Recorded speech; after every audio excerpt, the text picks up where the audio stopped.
कोल्हापूर आणि सांगली या दोन जिल्ह्यातून हद्दपार केलेले असतानाही शहरात खुलेआम फिरणाऱ्या गुन्हेगारावर पोलिसांनी कारवाई केली आहे.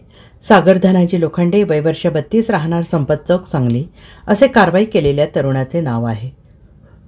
बुधवार दिनांक 12 नोव्हेंबर रोजी रात्री 11:30 वाजण्याच्या सुमारास वसंतदादा औद्योगिक वसाहत येथील बंद पडलेल्या अग्निशमन केंद्राजवळ सदाची कारवाई केली आहे. याबाबत अधिक माहिती अशी की सागर लोखंडे टोळीवर 2020 ते 2025 या 5 वर्षांच्या कालावधीत इच्छापूर्वक दुखापत करणे, जबरी चोरी, मनाई आदेशाचे उल्लंघन, घातक शस्त्र बाळगणे, चोरीचा प्रयत्न, घरफोडी, मालमत्तेचे नुकसान करणे यासह गंभीर स्वरूपाचे गुन्हे दाखल आहेत.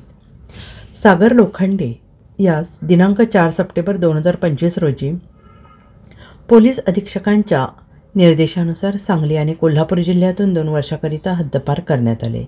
परंतु या आदेशाचे उल्लंघन करून कोणतीही पूर्वपरवानगी न घेता संशयित सागर लोखंडे हा वसंतदादा औद्योगिक परिसरातील बंद पडलेल्या अग्निशमन केंद्राजवळ थांबल्याचे पोलिसांच्या निदर्शनास आले. त्यास ताब्यात घेऊन त्याच्यावर कारवाई करण्यात आली आहे. या प्रकरणी पोलीस कर्मचारी किशोर कोळी यांनी संजयनगर पोलिसात फिर्याद दिली आहे.